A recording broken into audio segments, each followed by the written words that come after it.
لِأَرْبَ بَقِينَ مِن ذِی الْحِجَّہ کہ 26 ذو الحجہ کو حضرت عمر رضی اللہ عنہ کو بدھ کے دن زخم لگا. اس پر امام بخاری بھی متفق ہے اور دیگر. اس کے علاوہ امام بخاری رحمہ اللہ کے استاد ہے امام خلیفہ ابن خیاط المتوفی 240 ہجری، وہ بھی اپنی اس کتاب تاریخ خلیفہ ابن خیاط کے صفحہ نمبر 109 پہ لکھتے ہیں وفیہا قتل عمر بن الخطاب رحمۃ اللہ تعالی علیہ توئنا لثلاث بقین من ذی الحجہ. حضرت عمر رضی اللہ تعالیٰ عنہ کو جب زخم لگا تو ذو الحجہ کے 3 دن باقی تھے. فعاش ثلاثت ایام، تو حضرت عمر زخم لگنے کے بعد 3 دن تک زندہ رہے. کتنے دن تک؟ 3 دن تک حضرت عمر رضی اللہ تعالیٰ زندہ رہے. یعنی 27 کو بھی، 28 کو بھی اور 29 کو بھی فعاش ثلاثت ایام، 3 دن تک زندہ رہے. یہ خلیفہ ابن خیاط کی کتاب ہے تاریخ خلیفہ ابن خیاط، اس کے صفحہ نمبر 109 پر وہ لکھتے ہیں.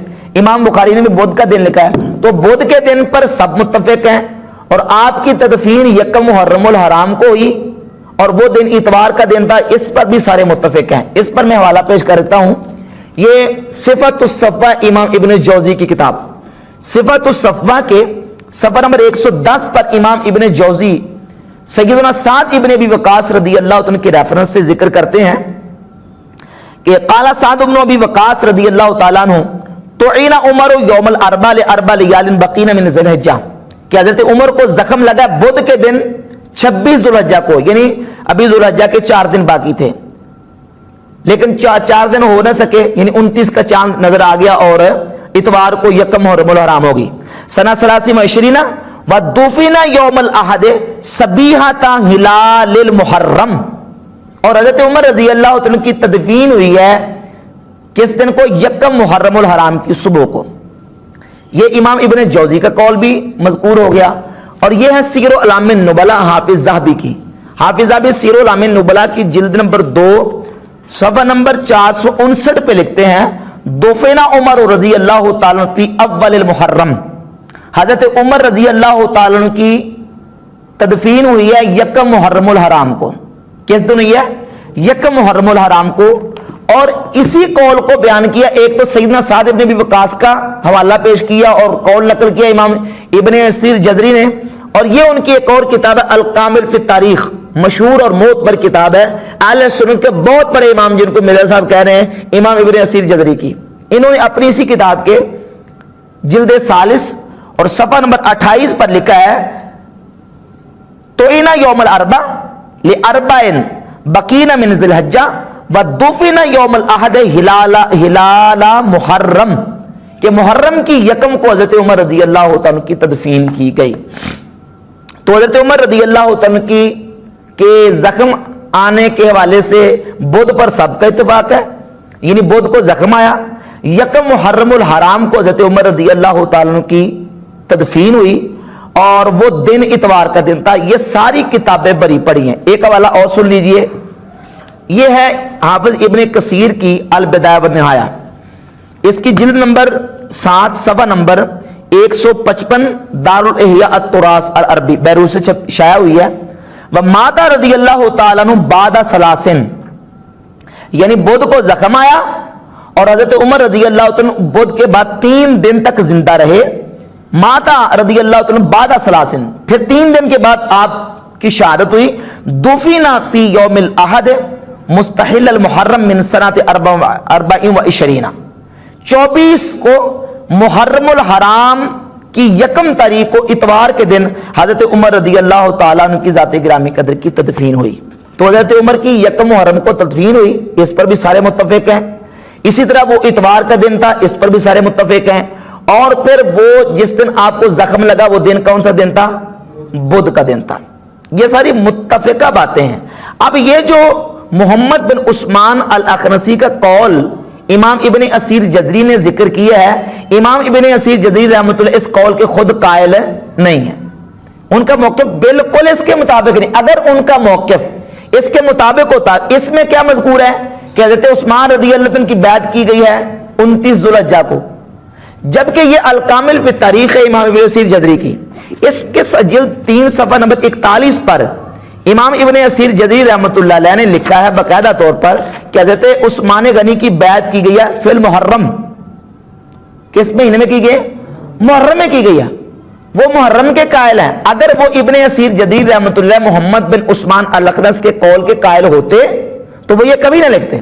اور پھر دیگر ائمہ محدثین نے اسی بات کو ترجیح دی ہے کہ حضرت عثمان غنی رضی اللہ تعالیٰ عنہ کی بیعت یکم محرم الحرام کو کی ہے. یہ دیکھیں ثم دفن عمر رضی اللہ تعالیٰ عنہ فی اول المحرم، یہ سیر اعلام نبلا کی جلد 2 صفحہ 459 ہے. ثم جلسوا للشورى، پھر شورا بٹھائی گئی اور شورا نے بیٹھ کے حضرت عثمان غنی رضی اللہ تعالیٰ عنہ کی بیعت کی. اس سلسلے میں صحیح بخاری کی میں ایک حدیث پیش کروں گا. صحیح بخاری میں حدیث کا نمبر ہے 3700، 3700 نمبر حدیث ہے صحیح بخاری میں. اس میں بالکل واضح طور پر موجود ہے. اب مرزا نے کیا بیان دیا ہے؟ مرزا جیل میں یہ کہتا ہے کہ حضرت عمر فاروق رضی اللہ تعالیٰ کی شہادت ہوئی تھی 28 یا 29 ذوالحجہ کو، اور اسی دوران حضرت عثمان غنی کی بیعت کر لی گئی تھی. حالانکہ بالکل یہ صحیح بخاری کی روایت کے یکسر خلاف ہے. اسی دوران یعنی حضرت عمر کی شہادت کے دوران اگر بیعت کر لی ہوتی تو صحیح بخاری میں یہ بات مذکور نہ ہوتی. صحیح بخاری میں 3700 نمبر روایت ہے جس میں باقاعدہ لفظ یہ موجود ہے کہ فلما فورغ من دفنہ، جب حضرت عمر کی تدفین سے صحابہ فارغ ہو گئے، اجتمع ہؤلاء الرہط، تو پھر یہ راحت یعنی یہ جو گروہ تھا شورا کا، مجلس شورا، یہ ساری جمع ہوئی. فقال عبد الرحمن اجعلوا امرکم الی ثلاثۃ منکم، پھر عبد الرحمن بن عوف رضی اللہ تعالی نے مجلس شورا سے کہا، یعنی باقی 3 افراد سے، کہ تم اپنا امر اپنے دوسرے ساتھیوں کو سپرد کر دو. یعنی حضرت طلحہ، حضرت زبیر اور حضرت سعد، ان کو کہا کہ اپنا اپنا امر سپرد کر دو. تو حضرت طلحہ نے حضرت عثمان کو، حضرت سعد نے عبد الرحمن بن عوف کو، اور حضرت سیدنا زبیر نے حضرت علی کو اپنا امر سپرد کر دیا. سارا واقعہ پیش آیا. اور اس کے بعد صحیح بخاری کی سی روایت 3700 نمبر روایت، 3700 نمبر روایت میں یہ لفظ ہے کہ حضرت عبد الرحمن بن عوف نے آخر میں کہا ارفع یدک یا عثمان، اے عثمان اپنا ہاتھ آگے کیجئے. فبایعہ، اور انہوں نے حضرت عثمان کی بیعت کی. فبایع لہ علی، اور حضرت علی نے بھی حضرت عثمان کی بیعت کی. وولج اہل الدار فبایعوہ، اور پھر سارے لوگ جمع ہو گئے اور انہوں نے حضرت عثمان غنی رضی اللہ تعالیٰ کی بیعت کی. اور یہ بیعت کہاں کی گئی؟ تاریخی روایت اب اٹھا کے دیکھ رہے ہیں. سیدہ عائشہ صدیقہ رضی اللہ تعالیٰ عنہ کے حجرہ میں ہی حضرت عمر کی تدفین کے بعد وہ مجلس شورا 6 صحابہ کی جمع ہوئی، اور اسی میں جمع ہو کے صحابہ نے حضرت عثمان غنی کی حضرت عمر کی تدفین کے بعد بیعت کی ہے. اور یہ مرزا صاحب کہہ رہے ہیں کہ نہیں، ان کی شہادت کے دوران بھی بیعت ہو چکی تھی، حالانکہ یہ بالکل صحیح بخاری کی روایت کے خلاف ہے. لوگوں کو یہ کہتے ہیں کہ یہ کتابیں جو ہیں یہ پڑھی ہوئی ہیں، پڑھی ہوئی نہیں ہیں. تو ثابت ہو گیا کہ یہ صرف ڈیسک پہ پڑھی ہوئی ہیں، رکھی ہوئی ہیں، یہ پڑھی ہوئی نہیں ہے. اب یہ دیکھ لیں، اس سلسلے میں ایک اور میں نقطہ پیش کرنا چاہوں گا کہ سیدنا فاروق اعظم رضی اللہ تعالیٰ عنہ کی تدفین ہوئی ہے 1 محرم کو.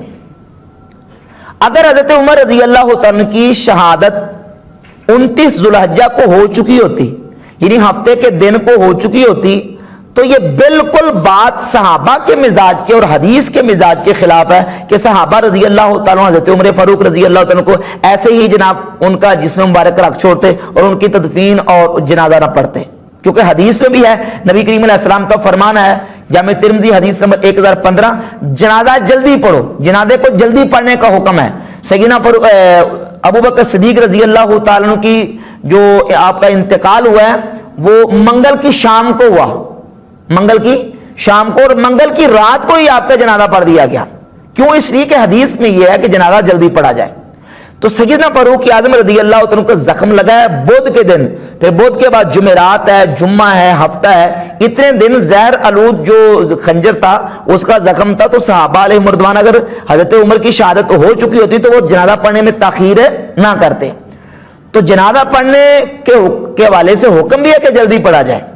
تو حضرت عمر رضی اللہ تعالیٰ کی ذات گرامی قدر کی شہادت کا جو واقعہ ہے وہ 1 محرم کی رات گئے پیش آیا، اسی لیے صحابہ نے پھر 1 محرم کے دن کو آپ کا جنازہ پڑھا ہے, آپ کی روح جو ہے وہ رات کو پرواز کی ہے, اس لیے یکم محرم کے دن کو جنازہ پڑھا گیا ہے. تو یہ بحمد تعالیٰ بالکل واضح دلائل ہیں جن سے یہ بات بالکل کھل کے سامنے آ جاتی ہے کہ یکم محرم الحرام ہی سیدنا فاروق اعظم رضی اللہ عنہ کی شہادت ہے.